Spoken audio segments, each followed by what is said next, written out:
Good evening. We're gonna get going. Welcome to tonight's lecture. It's my pleasure to introduce Enrique Norten from TEN Arquitectos.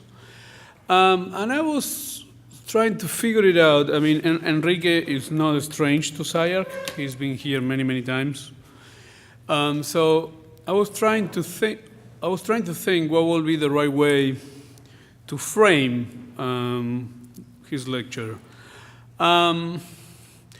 Probably, I'm going to indulge myself and trying to frame it from the eyes of somebody who, even though Argentina and Mexico are very different in many, many ways, despite that many Americans tend to confuse everything and below the Rio Grande to be the same. It's very, very different. But there is a couple of things that struck me as important in the context of a conversation of the work of Enrique. One of them is, and this probably by now is becoming less clear, the work of Enrique in the early stage of his career actually was incredibly controversial and polemic in the context of Latin America, and particularly in the context of Mexico. For those of us who operate within that context, it's an interesting thing because what we take for granted sometimes in terms of the values and the principle of modernism, there were in many other parts, it still is a permanent debate about the notion of cultural tradition and what I would call an international cultural way to understand architecture. And Enrique, among others, architects, they were fighting a battle in relation to that. Particularly in Mexico, this was a very agitated battle for a long time. And in many ways, every time that I go there, and we go there and we have the chance, it's an interesting battle that it never ends. And that is one that I would argue that today we also see in a school like this one and many other ones between the notion of certain traditions of the disciplines and what it means a contemporary way to understand the discipline. And as I said, it may seem more like an nostalgia because he became a very accomplished architect with many, many successes and many, many achievements. And we tend to forget the value of those fights and the value of the discussion of those ideas.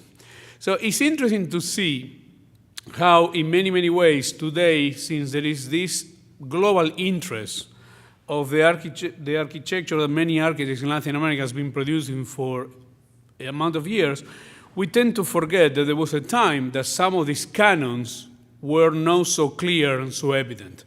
And Enrique was a pioneer and a leader on some of those conversations. So it's a really interesting, I would say it's an interesting way to think about in the context of his lecture, in the context of his work, how these things that we take for granted actually is a permanent state of the base of ideas.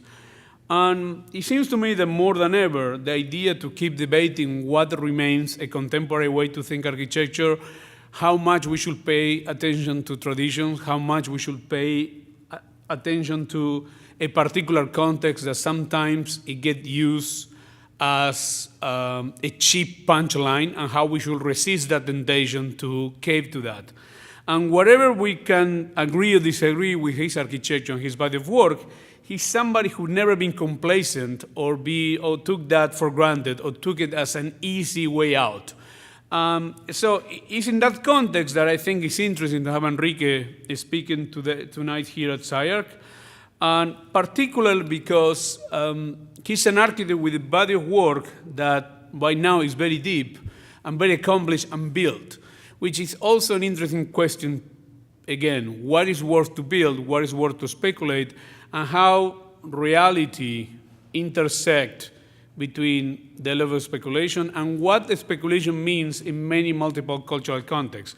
So I want to be very clear and fair that I'm not defining the work of Enrique Norten or the work of a Mexican architect by any means. I think Enrique is a global figure that operates with many, many other architects than we know inside, in and out. But it's important to understand that the cultural baggage and the cultural battles defines what ones do in each of our own careers and each of our own kind of biographical and how much we detach from it or we choose to operate in proximity. So the work of Enrique has a high level of complexity in that context, and I think it has been always in that permanent state of negotiation between what it means to operate of what an architecture that connect with a much larger discourse at the global scale, but at the same time try to pay attention and negotiate the cultural forces that shape it or even resist it. So on that note, I would like you to join me in welcome Enrique Norten to SCI-Arc once again. Thank you.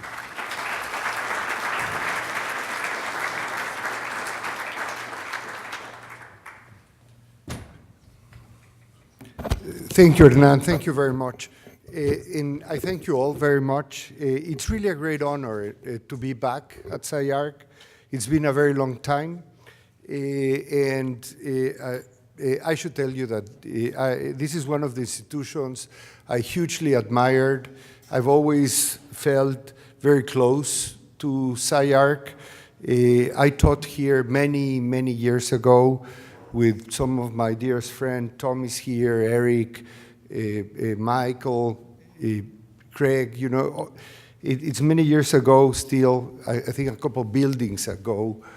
And since then, I've tried to remain sort of close to this place. So it's a great honor, and I thank you very much for this invitation. I should also say that it's also like a little strange thing for me to be able to speak today. This is the first talk that I give in the States, let's call it after the election. And probably, you know, it's sort of like a big thing.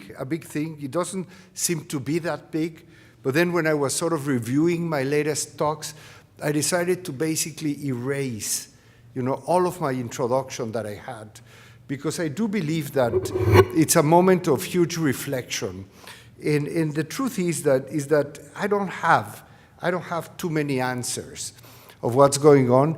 And very obviously, you know, I'm not talking politics, but I'm talking about our profession, about our discipline, about architecture. And I do strongly believe that we're at a crossroad again, where we will need to make very important reflections. And it may be a time of great opportunities. And we'll be able probably to define a new path for what we're doing. And as I started, you know, I have been using this map, which is a map I like very much, to start my talks. And I realized that, you know, I was sort of taking it for granted. One of the issues that I like about these maps, well, there are basically two issues. One is that it is the right map that puts Mexico right in the center of the world. But also, it's a map that really speaks about an absolute continuous world, a world without borders, a world of free movement. It's routes of airplanes, basically. But it's a map that sort of it brings up the places where the most cities are, the most urban concentrations are, and there are no borders, there are no frontiers.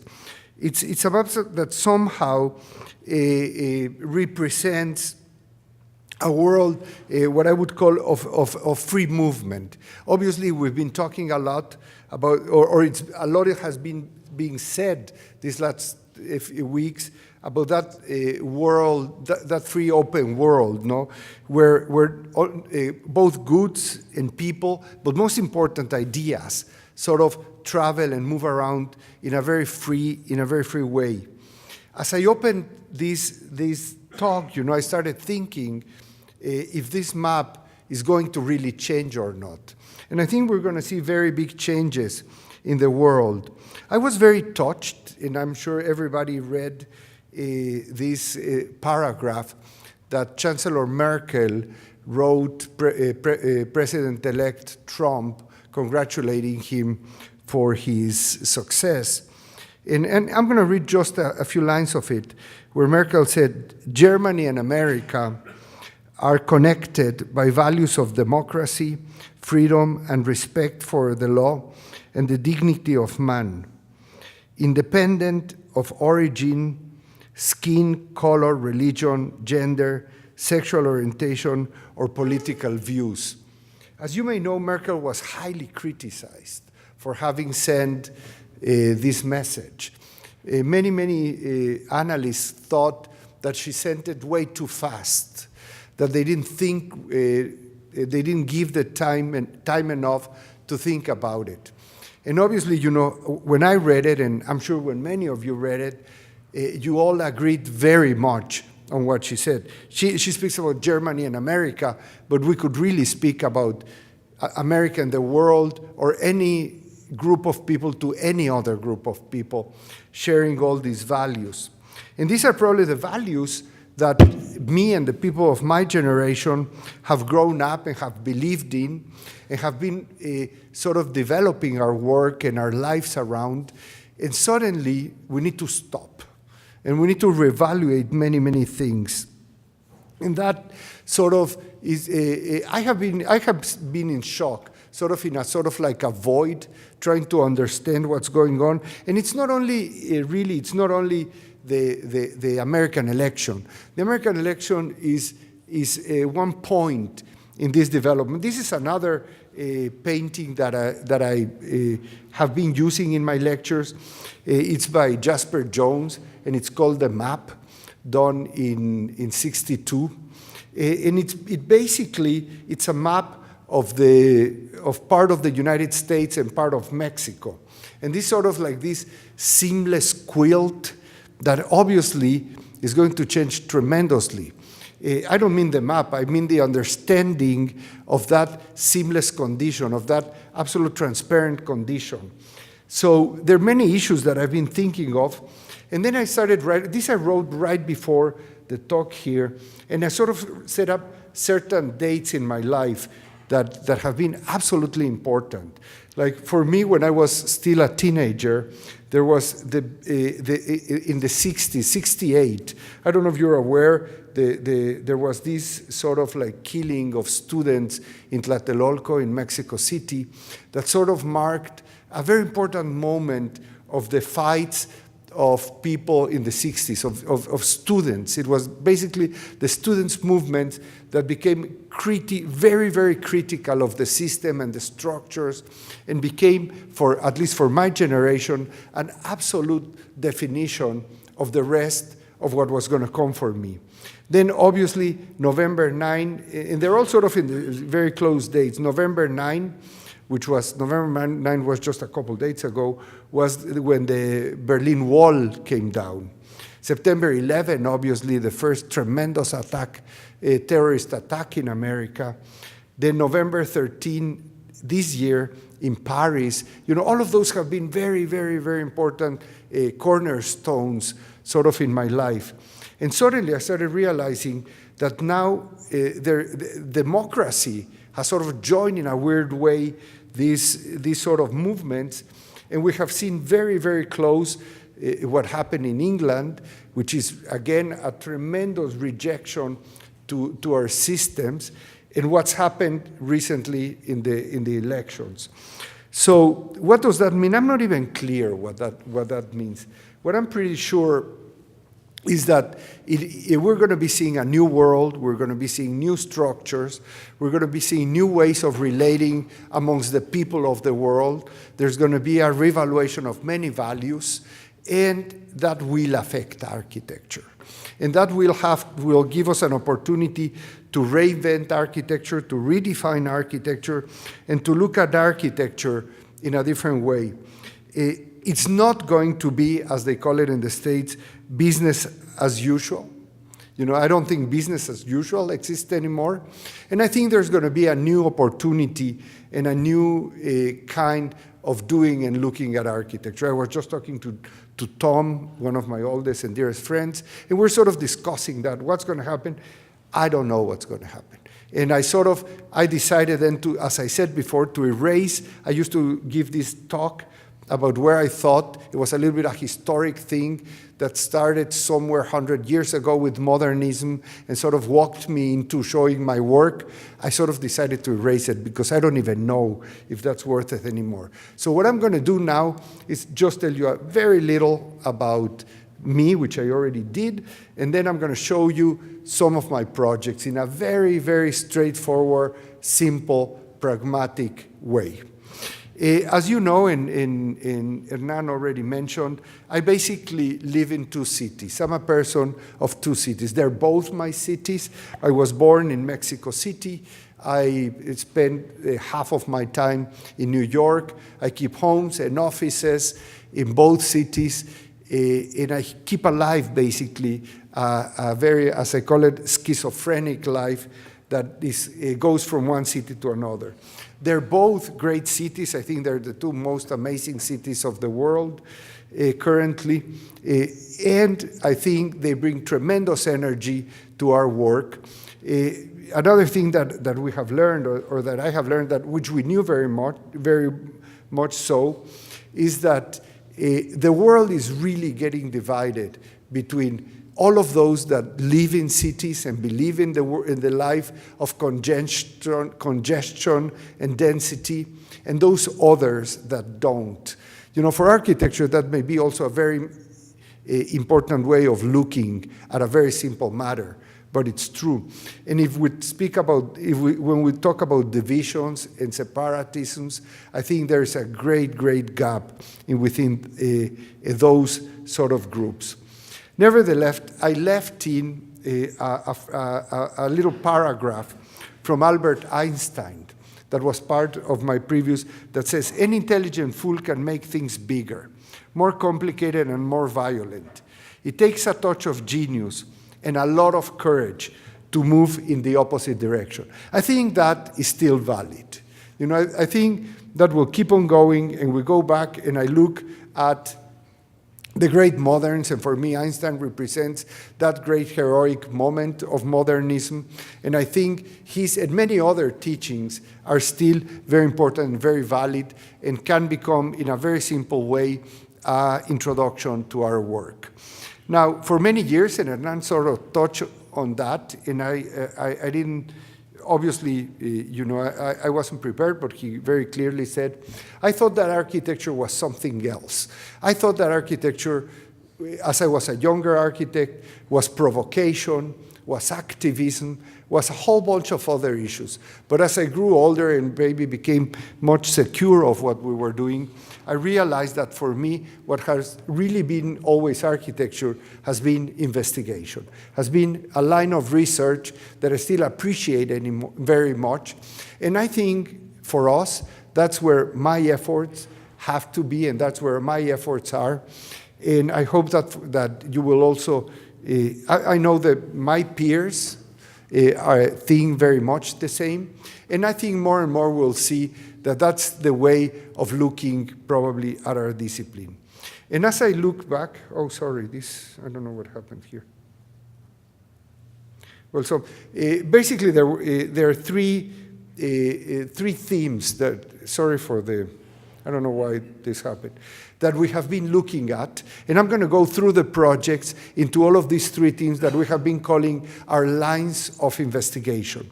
There's issues that for me have become very interesting. And the first one, public space.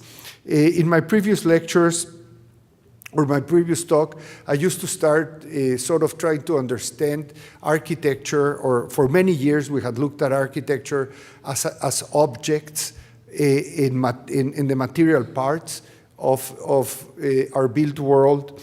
And more I've started getting interested in really caring about the voids, or about those places that are not really part of our programs, part of our commissions, I would say, but it's really sort of that glue that brings together the life of our cities, and we somehow call public space. And I'll talk about it as I show you my projects. Another very important part that has always been important to us is to look at architecture as what we can call landscape or territory. So it's more than the object, more than the mass, is to understand that our architecture deals with other issues that we have not necessarily taken as part of our usual sort of lines of work, but have been being dealt by others in very different ways, not the way architects should be dealing at, which is landscape and architecture. And the third one is infrastructure. And obviously, I don't mean infrastructure, the water, the sewers, the electricity, the roads, but I really think that architecture at the end becomes something that I haven't found another way of calling, but infrastructure that brings together our institutions and our communities as a common public-private responsibility. And that's what at the end creates those enormous elements of architecture that I understand, or we call our cities, which is where most of us and most of our peers live. More than 50% of the citizens of the world already live in cities, and in a few years, it's going to be, I think by 1950, by 2050, it's expected to be 75%. Another issue, and it's a word I really dislike, and I'm sure everybody dislikes very much, is sustainability. And where I want to take off sustainability is to understand that obviously, we have a commitment with the environment, but I think we have a very important commitment with other parts of should also be understood as sustainability for our cities and for architecture, which is the social sustainability and political sustainability. I think in more than ever, we need to understand that architecture has a very important role in the political life of our communities. And with that, I'm going to show you just some of the projects that we have developed in the past years. Some are just new and some are under construction. We just opened, this is a small project, and I'm going to start with a very small project that is in New York City, right in the middle of New York City, what it's called Midtown Manhattan, Midtown New York. It's a very important project for many reasons. One, it's a branch of the New York Public Library, and it gave us the opportunity to question issues about institutions, I would say pre-modern and modern institutions, and also about its relationship to the city. What they mean in the city and what they mean to our contemporary communities. Apparently, we had a very, very little site in Manhattan, right across the street from the Museum of Modern Art. The interesting thing is that it's very small on the street, but then it's much, much larger under the street. So we had a very interesting challenge here, which was, and the reason obviously it's a real estate issue. The site had been acquired by a developer that had the opportunity obviously to develop a very important project on a very underutilized site, and their commitment was to give back to the library the same amount of space that they had before. But their contract didn't say where the space had to be. So obviously they gave them a very little front space and a lot of space that wasn't of any use to them in several basements. Our main challenge was how to negotiate those different spaces or different levels of that strata of New York and make it all equally important as of public space. How could we negotiate? And as I said, the only way to negotiate that would be by creating what we call a new topography, an artificial topography that would somehow negotiate all of the different levels by creating sort of like a score crew circulation system that would allow the city to come in and the space to come out. A very important thing was to completely get rid of the facade, have no front, which is exactly what the institutions did not used to do before, and decide that the expression of the institution would be the people coming together and the interaction amongst the different people. So this is basically, we just left the structure that we got from the existing building and overlap a very, very thin layer of glass, which is not really a facade, and then allow the interior and the exterior to start working absolutely together. We created this sort of amphitheater that is sort of like part of our reflection of what libraries are about. It is true that we have less books, which was a big criticism. Real estate for books has become very, very important in New York City and very expensive. So books are not here. They're only the books that are very used the most. And it's become a place of encounters where people come here to gather information. In this case people were here for one of the presidential debates. But there's a variety of events that happen here. Concerts, lectures, sports events, the Olympics were shown here, and people come here to gather information, to be informed, to share experiences around education and information. And then also there are, some of the books, and the books can be obtained in a very simple manner. Kids have become a very important part of this.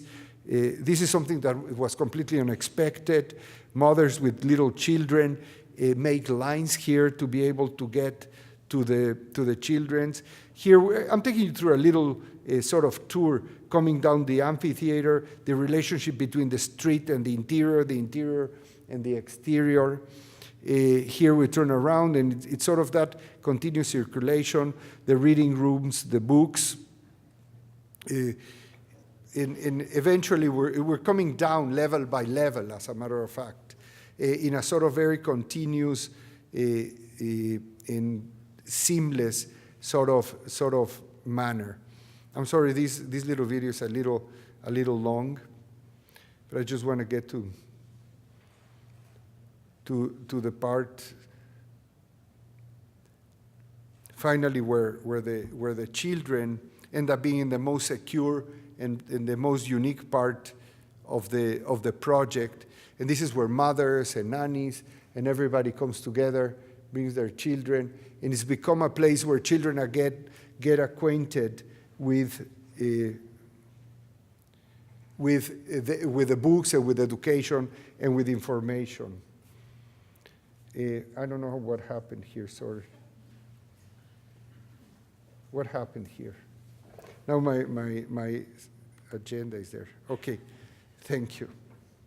The next project is a project we just finished in Mexico City, and it's again a very urban campus. It was a very interesting opportunity. We started working with this institution, which is basically a design school. As a matter of fact, it's a school called Centro, and for you would be you will know what it is, because it's based on a program very similar to the Art Center here in Pasadena. So it's an art and design school that was founded in Mexico about 10 years ago, and it's become very, very prominent and very important. But here we had the opportunity to work with the people to choose the site, to select the appropriate site, and we ended up finding a place in a quite deteriorated area of the city, where we knew that bringing a school like this or an institution like this would also help to develop the area, or to help changing the area or getting the area better. It was an area of gangs, and it already in 10 years, but this was built only 3 years ago. Only the last 3 years has changed enormously. The challenge here was that as a campus, the idea that obviously my clients had is that it would be like a group of buildings around certain spaces, and students would walk from building to building like in usual traditional campus. The challenge in this place is that in this sort of very congested and small urban place, there was not that opportunity to do that. So we still tried to identify all of the different buildings, but our proposal was to sort of bring together the buildings, overlap the buildings, intersect the buildings, and have the different buildings work sort of all connected to each other in a way that would create sort of this ensemble of different buildings and would create the opportunity and personality of the different conditions that each one of the unique programs had to address.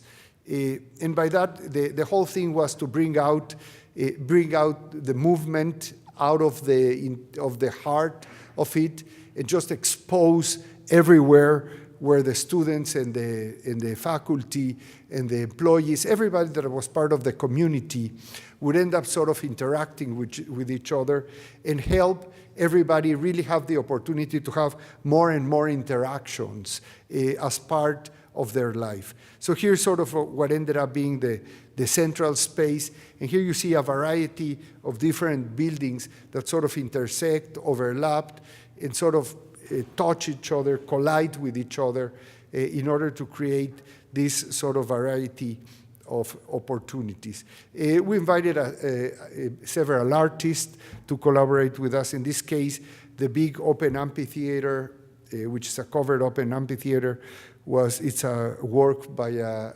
Mexican artist called Jan Hendricks, which is what we're looking at. And just a few shots of what eventually the building. As you can imagine, it's also a very sort of like very low budget investment. I don't know if anybody cares that, but it is at the end. And it's been a very successful sort of enterprise for the institution itself. Here you see the building in its context, and this is very interesting. This was a couple of years ago, and very rapidly, all of this is consolidating and changing into more of a different condition of building, but it's very different to here. Here, the people are remaining in the area. People are not being thrown out. There's housing coming in where people are sort of staying here. There's schools coming in, there's institutions, there's new infrastructure.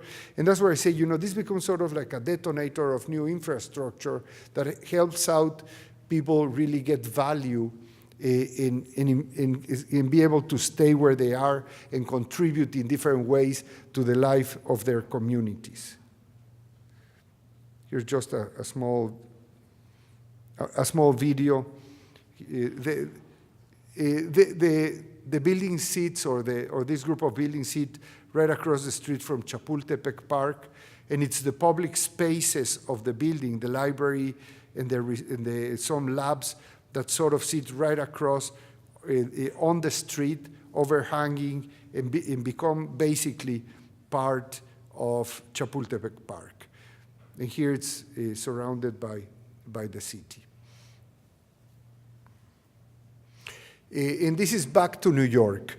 We're about to finish this group of buildings, I would say, but it's one project, which again, it's not dissimilar to the previous one. It's in a very small site, a very complicated site, right in the middle of Brooklyn, in the center of Brooklyn, what it's called downtown Brooklyn, right across the street from the Brooklyn Academy of Music, which is an amazing performing arts institution, in a very, very complicated site. It's this triangular site that had been sitting there for many years, surrounded by 4 or 5 lines of subways. The blue on the site is a big vault, electrical vault, right on the site.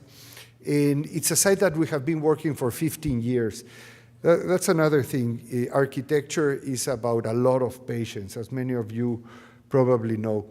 We won a competition here 15 years ago, an international competition, to build a branch of the Brooklyn Public Library. That never happened. Eventually, and I won't tell you the whole story, but eventually we had to compete again with a developer, where the city would contribute the land in exchange of a cultural space for the city of Brooklyn. Nevertheless, the developer had the opportunity to build a market rate, whatever they wanted. In this case, the proposals are apartments and retail. And in exchange, the city is getting as much cultural space as as they had predicted when the original planning schemes, when the original envelopes were defined, which again I think it's a great formula, and it really again it's about providing to the city with a cultural infrastructure that the city cannot pay for. So others are paying from other revenues for that infrastructure. And I think the building of that infrastructure becomes absolutely necessary. I think one of the reasons that we're so behind with our infrastructure of all kinds is because there haven't been new formulas or new ways of approaching the construction of infrastructure, and we're still using very, very, very obsolete ways of financing all of that. That obviously goes beyond our realm here, but it's something that it's very important to look into. Nevertheless, the challenge here, which was a very important challenge, is one, how to bring in a very important, there's 350 apartments here that had to bring in a very, very compromised piece of geometry, meaning the site. Now, the other challenge was that they came in with 4 different cultural institutions. There's a piece of a library, there's movie theaters for BAM, there's a small art museum, and there's a dance company with studios and performing space. In such a complicated site, it was impossible almost to give them all a city space, to give them all public entrances, to give them all what we call public space. Then the challenge became, as we started looking at it and understanding that we would need, there was no other way of bringing everything in but stacking all of the different uses, which was also a very complicated thing to do, but stacking everything and creating, these are all the public spaces, I would say the cultural spaces. But what was very important to us is that we didn't want to create here like an interior, like a mall or something like that. We really wanted to make every one of these spaces part of the city and live with the city. So we decided that because it was basically, geometrically impossible, I would say, or arithmetically impossible, we needed to invent a new kind of public space or a new kind of topography that would sort of negotiate all of those spaces, a kind of topography that didn't exist in New York. And then this is just a precedent. Of course, you know the Spanish Steps, the Piazza de España in Rome, that negotiates different, in this case, natural conditions of topography. But in our case, we decided we needed to create a new topography that would sort of negotiate everything and would allow every one of these institutions that have its own life and its own energy into the city and with the city. So we proposed this sort of escalating a plaza that it becomes public space. It was the hardest part was obviously to convince the developers and the developers to give it back to the city to accept it as part of their realm and be able to maintain it, because it was something that nobody had sort of planned with. But I think it becomes absolutely important in order to be able to give life and energy and sustainability, real sustainability, to the life of all of these different institutions. The building is well, this was construction. It's basically completed. Now parts of the what we call the prow are coming in, and now the topography is being built. So we're very hopeful and looking forward to have all of that built, and people would be able to sort of come over and be able to enter each one of the different institutions and use the city as part of the life of each one of them. Somebody asked me if I don't know why this has a little music here, but.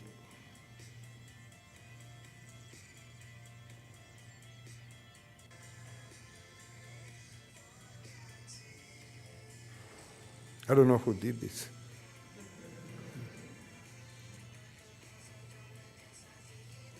Now this building is surrounded by all kinds of towers that didn't exist here before. And with this, I'm going to take you, now that I'm talking about these sort of real estate projects, we're going to make a little jump south in Washington, D.C., where we're also about to complete another building, which was a completely different challenge. For whoever of you who've had the chance to design and build something in Washington, Washington is a very unique and very peculiar condition. Washington is a city with very strict envelope conditions. No building can be taller than any other one. It's very important, or at least that how it was planned, that the parameters of the streets be kept up to its limits. Nevertheless, as we started looking, we realized there were huge varieties through the years of what people were trying to do with those sort of very clear, sort of up to the edge conditions that the city establishes. We decided that we needed to look for another strategy, and we started sort of looking at warping the planes. The planes is what the city defines. The city really defines the planes that mark the edge of the property. And by warping the planes, we realized we could do quite a variety of things and be able to bring something that probably was not that much experienced in the city. And by taking that to an extreme, we realized that by using a little bit of a loophole that existed in the zoning regulations of Washington, which says basically that we can cantilever 4 feet in different parts, we could create and bring together this warping on the planes and moving around the different elements of the building. And for the people that were betting on this, that were investing on this, what we ended up creating is that every one of the apartments not only had a little terrace, many of them, but also everyone became a corner apartment. So instead of having to just look into the building across from you, by pushing in and out the apartments, everyone can also have long views into the streets and have much a different sort of life of the city that usually doesn't exist in the city. This building is also sort of one of those public-private developments. It sits on a site that used to be occupied by one of the Washington public libraries. And it's the same thing. The developer had to build again a library for them. We ended up designing also the library with very different conditions of the New York Library. It's much more of a neighborhood library. And now the building is up. The library will be opening very soon. And I was very happy. I got a call this weekend by the developer, who's an amazing guy, by the way. And he told me that they came out the day after the elections. And when they opened the sales office, they had a line of 60 people already at 8 o'clock in the morning. And they sold 45 apartments right there, and they stopped selling because it's sort of like it became a success for him, and that was completely unexpected. With this, we go back to Mexico, and I'm going to change totally of the kind of the typology of the building.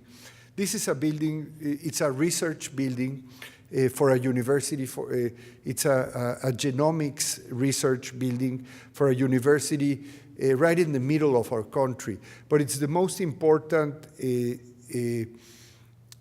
agricultural part of the country, and it's a biology genomics building. It's a building that deals with very sophisticated and elaborate genomics research on plants and trees and all of that, in vegetables, all that kind of stuff. The very interesting thing for us is that we got this site, and as we started looking at the site, we realized, we were told by our consultants, that there was a a fault, a seismic fault, going right through the site. So there were certain things that we just could not touch. And that sort of led us to create what the campus would be. So it was sort of like a celebration, on one side, a celebration of that fault, and that fault would become the public space, the sort of the space that would bring the agglutinate the buildings of this very, very small campus. And then a celebration of the work of the scientists that deal with crops and with agriculture and with food and all of that.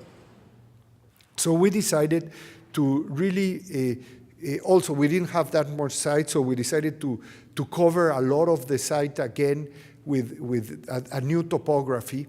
And that new topography became new planting fields for the crops that they themselves keep on planting as part of their own research. And then we just allowed certain moments of the buildings or the one building, which is the library, to sort of come up. But it's basically conformed of 3 different buildings, and just certain moments of them will be seen and will be shown, and will be, in the rest will just come back and become part of the fields of that institution, which is something very important to them. So you will see that in many of these berms or these little hills are artificial hills, and that's where the new crops are coming in. The scientists are very, very jealous of their research. So the building on the left is where all of the laboratories are, and it was a huge request for them to create total anonymity. They said, if anybody can even see that we're there or that we're working there, we will not allow anybody to come into our campus. So it was very important that we, in order to activate the campus and keep the energy of the campus, to keep them totally separated. So this wall really transformed, and from inside out you can see nothing from outside in. Nevertheless, when you go in, you have these very open light laboratories which are illuminated by some patios that we again carved out from the hills that completely cover all of this building. So it becomes a very highly technological building that really basically is devoted to the work of these scientists. With this, we moved to Acapulco. Acapulco is one of our very important ports. Unfortunately, it's a city that is going through tremendous deterioration and disarray. It's one of those lost places, unfortunate lost cities in Mexico, but it's still a very beautiful place. We won this competition to design a city hall right before all of this deterioration started, in a very prominent of the city of Acapulco, right on the bay, in the intersection of the new city and the old city, the intersection also of the most tourist and commercial parts of the city with the places where the people of the city really live in. And another issue was sort of to think about what a city hall would mean, and obviously I included this one that you're very familiar with. And we decided that even a city hall, which is a building usually devoted to the administration, it's a building of infrastructure devoted to the administration of the city. It's a building of the citizens. And we didn't want, our proposal was not to have an enclosed building, a completely detached building from the city, but we wanted a very permeable, porous building that would become an extension of the city. That only the very, very unique places where just very specific activities were being defined, those were the only spaces that would be enclosed, but everything else would become a 24/7 extension of the city.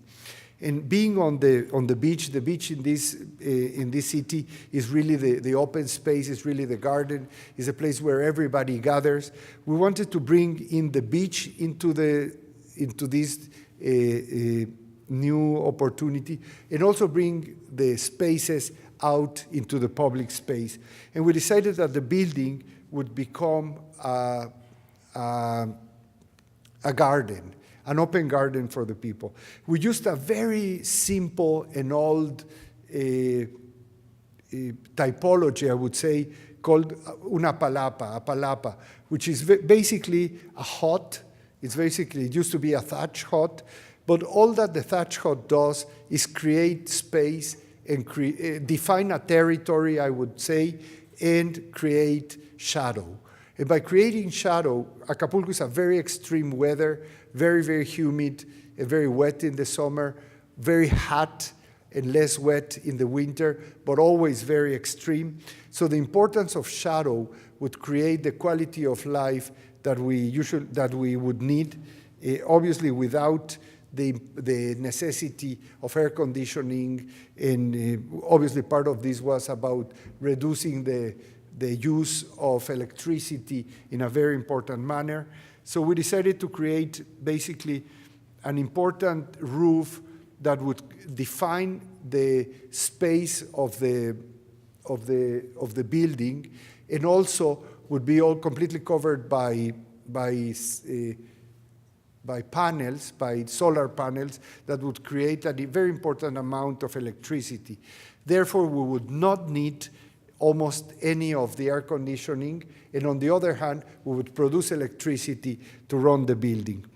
And we created this very open building. It's very large. It's the size of 2 football fields, sitting right in the middle of the bay. Here you can see, this is still a rendering. But it's this assemblage of buildings, again, this assemblage of volumes, where each one of these buildings is a different department of the city. And they function completely separately. It doesn't matter if finances is open and tourism is closed. It can work completely separate. And every one of those roofs becomes a garden that it's a vestibule to the next building. And you can go through the gardens, you can make a picnic in these places, you can come and play around in all of these gardens that are completely open to the public. And now the building is, well, these are construction photographs. The building is like 85, 90% finished. It's gone very slow, unfortunately, due to the political issues and problems of Acapulco, but we're hoping that it'll be finished very soon. We're about to start building. It's another competition we won the beginning of this year. Last year, and we've worked through this year, and now we're about to start building at the beginning of next year. And it's a technology museum right in the center of Mexico City. If you know Mexico City, this will be located in a park called Chapultepec Park. Our proposal was that although Chapultepec Park, it's really a great park, through the years, many institutions cultural institutions have used more and more space of the park. So the park has been, although it's a great place, has been losing territory to different institutions. Our proposal, based also on our previous investigation, was that we would not only not have this institution take green space from the park, but that we would give back the green space that the previous buildings that occupied this site were using. So we decided to create, again, we didn't create a building, but a landscape, I would say. And by that, it was about really activating a new landscape, an artificial landscape that would allow us to create different conditions of spaces.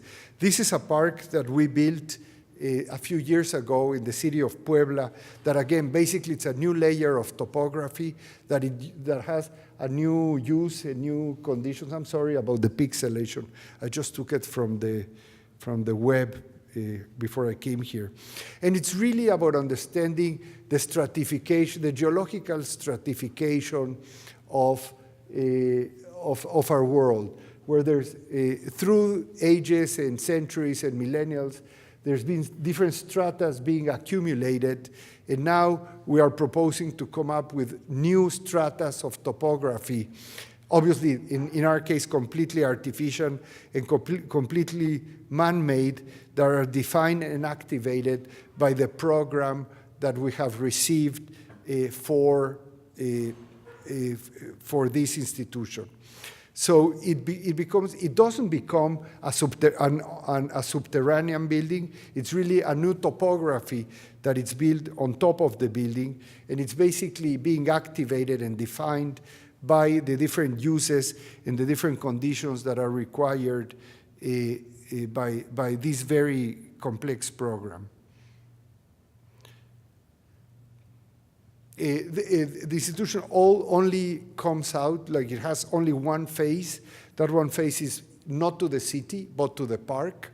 So in the park, it creates, again, public space, civic space, and it becomes the entrance in the vestibules and the cafes and the library and all of those sort of more open public transitional spaces between the park and the rest of the building. And then the rest really becomes just new gardens and new park. That one building is one building that exists in the site, and we decided to keep it because being a technology museum, we decided that it would be a very good opportunity. This is a really bad building, built in the 70s, to demonstrate that with new technologies, we don't need to demolish existing buildings, but we can completely convert existing buildings into what we call net zero buildings now. So it's a building that creates its own energy and everything, but it's basically a demonstration of what can we do with our stock of construction that we have in our city. But everything else, as you can see here, become open space, public space gardens that come back to Chapultepec Park.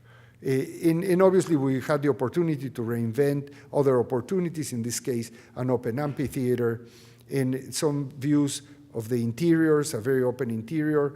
Air and light are carved out again. There are different ways of going through the landscape and utilizing the landscape.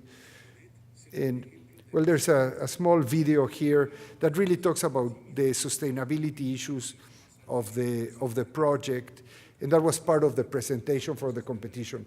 The sustainability was, the environmental sustainability was absolutely critical in this project it's called the National Museum of Energy and Technology. So it's all about new energies. So it was very important to be able to demonstrate that we would be able to build the most responsible, I would say, the most energy responsible building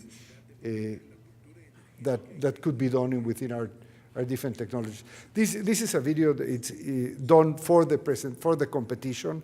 It's not the final project. The project obviously has evolved tremendously.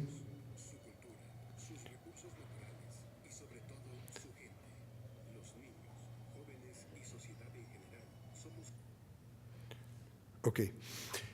We're working also, and I'm almost done, so thank you for bearing with me, on this, to me, very interesting project, which is a new train line is being built between the city of Mexico and the city of Toluca, an industrial city outside of Mexico City. And 6 stations are being built for this line.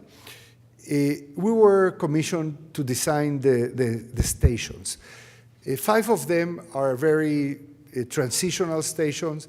A very large one is going to be built in the center of Mexico City, and that it's more of a big development plan that we're currently working. Now, it was very important that we came very late into the infrastructure project. The viaducts were already being built, and there was no design for the stations, basically. That's a big story, but I can tell you in a different forum that story. So there were no stations, but there was also no time to design station by station in a manner that we could really get into it. So what we decided, to be very brief, is that we would create what we would call a kit of parts. A kit of parts that could start be built in different places around the country and be assembled here in different manners.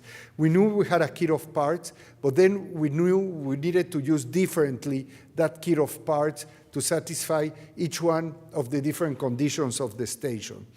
That also would give us the opportunity to have a sort of like a common vocabulary with very different tonalities in each one of the cases, but most importantly would give us the opportunity to make it on time and to give it the minimum opportunity, the minimum necessity of maintenance through the life of this infrastructure, which was something that was absolutely necessary for the operation of that.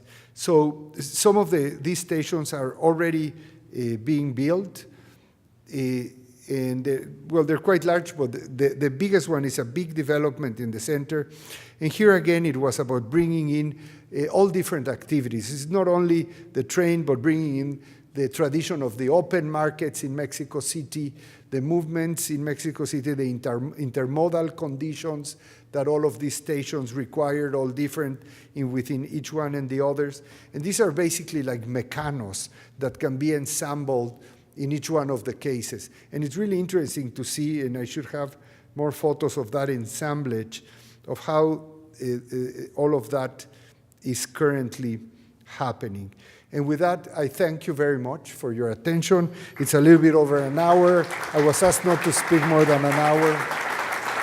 Thank you.